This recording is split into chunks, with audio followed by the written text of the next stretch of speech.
This is how you go from did we catch it to we got it covered. The NIST framework turns chaos into a playbook, baby. I got you covered. It's time to lock in. Let me show you how. You with the Cyber Club.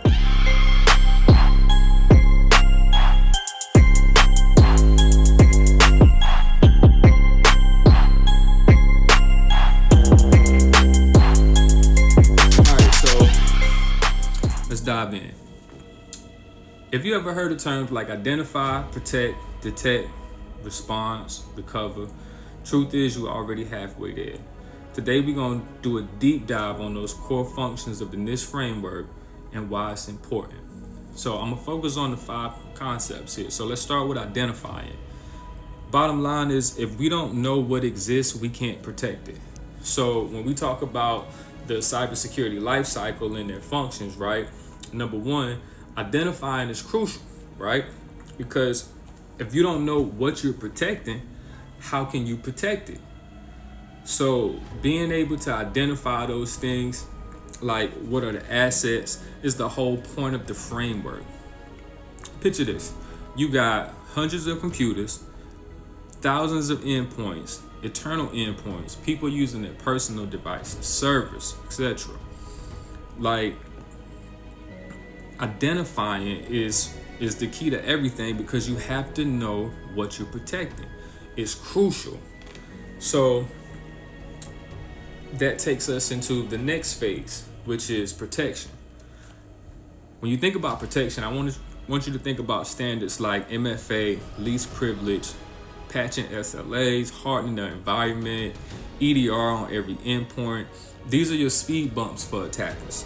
So having that understanding of how we develop and implement these strategies to ensure protection is key, right?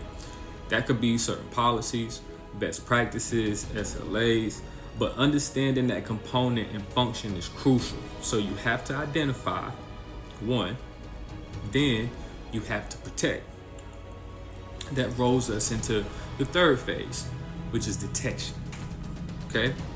So think telemetry and rules here, EDRs and SIM surface anomalies, saving time on false positives, having a dashboard that tells you if you're drowning and so forth. So we develop and implement activities and identify to the occurrence of the cybersecurity event.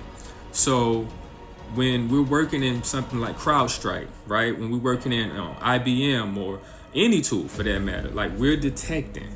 How we do that is alert triggers when we detect it, right? So these controls are set in place that would trigger an alert and detect anomalies in behavior.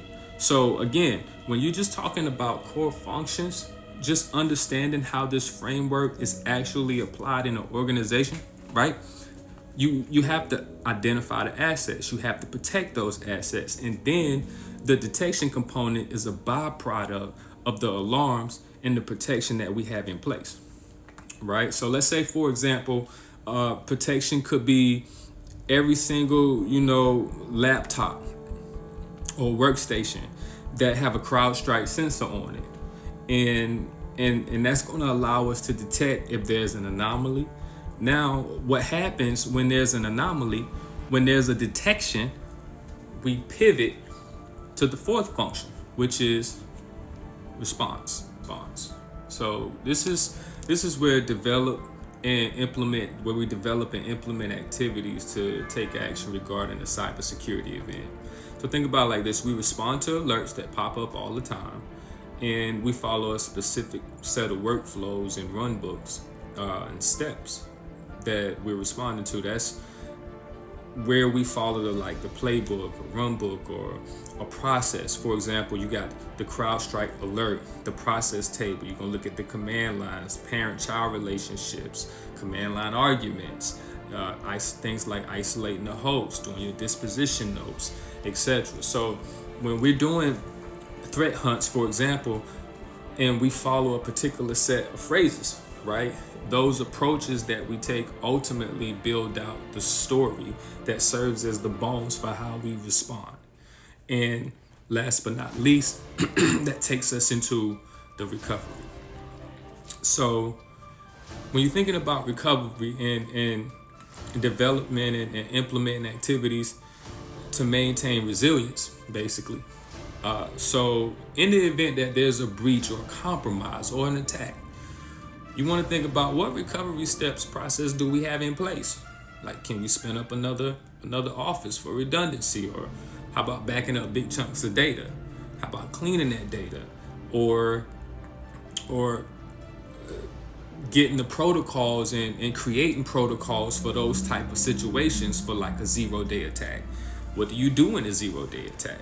So when we talk about things like disaster recovery and business continuity, we want to think about things like cold sites.